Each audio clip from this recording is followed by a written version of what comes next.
Hello नमस्कार दोस्तों, स्वागत करते हैं आप सभी का अपने प्रावधान स्टडी अप पर। तो आज की क्लास में सीखने वाले हैं क्लास 12 हिंदी में एक कहानी। इसका नाम पंचलाइट का सारांश। इसका विस्तार सारांश करेंगे हम बहुत ही सरल भाषा में, बहुत ही छोटा करके, ठीक है। और उससे पहले आप चैनल को सब्सक्राइब करते हैं और अपने दोस्तों को वीडियो ज़्यादा से ज़्यादा शेयर कर दें। तो देखिए, पंचलाइट जो कि आपको 5 नंबर देकर जाती है। कितने? 5 नंबर। 5 नंबर आपको देकर जाती है। तो देखो, पंचलाइट कहानी का सारांश बहुत ही संक्षिप्त में और बहुत ही सरल भाषा में, वही समझ समझ कर, रटना नहीं है, समझना है, ठीक है। देखो कैसे। प्रस्तुत कहानी में प्रस्तुत कहानी में फणीश्वर नाथ रेणु जी ने इसके जो लिखी है उन्होंने, उनका नाम फणीश्वर नाथ रेणु। क्या नाम? फणीश्वर नाथ रेणु। रेणु जी ने पेट्रोमैक्स, यानी इसको पंचलाइट बोलते हैं, पंचलाइट गांव में बोलते थे इसको पंचलाइट। जो कहानी का सारांश किया गया है उस गांव में पंच पेट्रोमैक्स को बोलते थे लोग पंचलाइट, ठीक है। पंचलाइट के माध्यम से ग्रामीण वातावरण का एक सुंदर चित्रण किया है। इन ग्रामीण वातावरण का मतलब गांव का एक सुंदर, मतलब बहुत ही अच्छा चित्रण किया, बताया उस गांव के बारे में कि गांव के लोग कैसे थे, ठीक है। ओके। और ग्रामवासियों की मनोस्थिति की झलक प्रस्तुत की। मनोस्थिति का मतलब होता है मानसिक स्थिति, कैसी उनकी सोच रही है, ठीक है। उनकी सोच कैसी रही है गांव वालों की, तो उसका उसमें चित्रण बताया, उन्होंने झलक प्रस्तुत की है फणीश्वरनाथ रेणु जी ने। देखिए क्या झलक प्रस्तुत की है। देखो, प्रस्तुत कहानी में प्रस्तुत कहानी में क्या कह रहे हैं? महतो टोली के पंचों ने, महतो टोली कोई टोली होगी वहां पर, ये पंचों ने पेट्रोमैक्स खरीद तो ली, पेट्रोमैक्स खरीद तो ली, पेट्रोमैक्स मतलब पंचलाइट खरीद तो ली, खरीद कर ले भी आए, ठीक है। लेकिन उन्हें उसको जलाने की विधि नहीं पता थी, लेकिन उसको उन्हें जलाने की क्या नहीं पता थी? विधि पता नहीं थी कि कैसे जलाते हैं। अब कोई भी काम आप कर लो, कोई भी चीज ले आओ, लेकिन उसे पता ही नहीं है, मतलब इसे कैसे क्या करा जाएगा। आप कुछ खाने के लिए ले आए, अब पता नहीं इसे कैसे खाया जाएगा, तो उसका कोई यूज नहीं रहता, फिर आपकी बेइज्जती होती है। इसमें क्या होती है? बेइज्जती। तो भाई इनके लिए सोच थी, क्या कह रहे थे वो? उनके लिए यह एक अपमान की बात थी। उनके लिए क्या थी? यह एक अपमान की बात थी, बहुत ही ज्यादा अपमान की बात थी कि उन्हें पंचलाइट ले तो आए, लेकिन उन्हें पंचलाइट जलाने नहीं आती थी, तो उनके लिए एक अपमान की बात थी, शर्मिंदापूर्ण बात थी। भाई जब जलाने ही नहीं आती तो ले क्यों आए, वहां पर से ले क्यों आए, ठीक है। हाँ, तो जलाने नहीं, तो इनके लिए एक अपमान की बात थी, ठीक है। वे नहीं चाहते थे, यानी कौन नहीं चाहता था?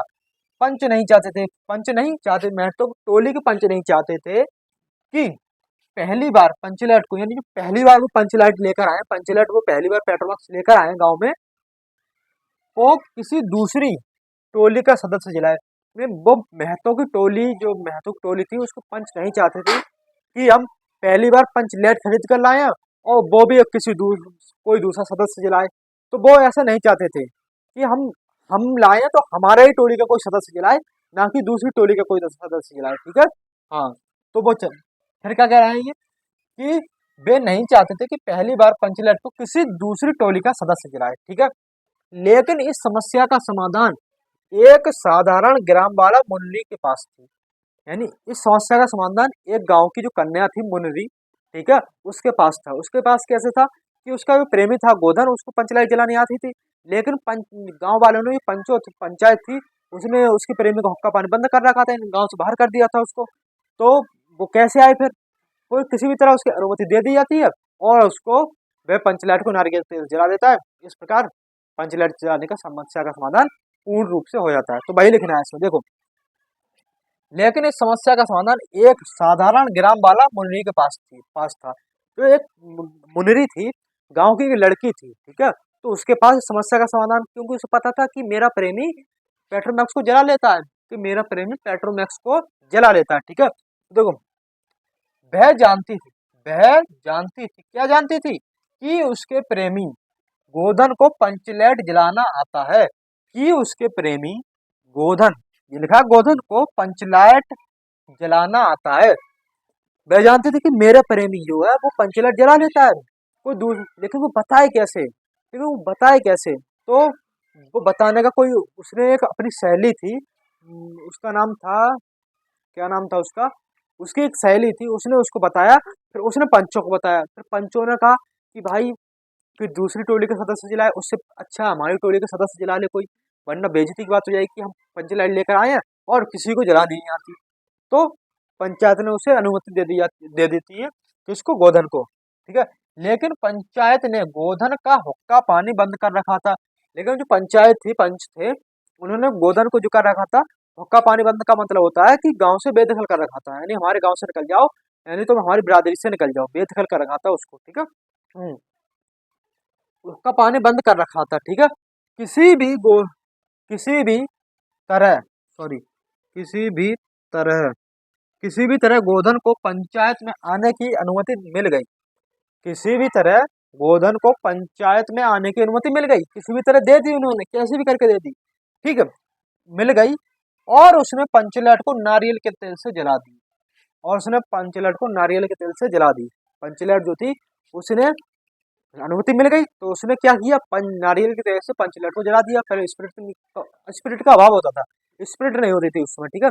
तो उसने क्या, नारियल के तेल से जला दिया, ठीक है, उसको, हाँ। और उसने पंचलैट को नारियल के तेल से जला दी। इस प्रकार पंचलेट जलाने की समस्या का समाधान हो जाता है। इस प्रकार क्या हो जाता है, पंचलेट जो जलाने की समस्या थी उसका समाधान पूर्ण रूप से हो जाता है, किसी को कोई समस्या न रहती उसमें, ठीक है, हाँ। अतः इस प्रकार कहानी का कथानक अत्यंत संक्षिप्त, यानी छोटा, संक्षिप्त का मतलब छोटा, और रोचक यानी मनोरंजकपूर्ण करने वाला है, ठीक है। ये रही आपकी पंचलेट कहानी। इसका सारांश बहुत ही अच्छा, संक्षिप्त रूप से, बहुत ही सरल भाषा में लिखा है। आप इसको एक बार याद कर लोगे तो आपको जिंदगी भर नहीं बोलोगे। मेरा वादा है आपसे। वीडियो को लाइक कर देना, चैनल पर सब्सक्राइब कर देना, और अपने दोस्तों को वीडियो ज़्यादा से ज़्यादा शेयर कर देना। अगर वीडियो अच्छी लगी हो तो हमारे चैनल को एक बार जरूर सब्सक्राइब कर लेना। और मिलते हैं शानदार वीडियो के साथ। धन्यवाद। जय हिंद, सत श्री अकाल, टेक केयर, टाटा, बाय।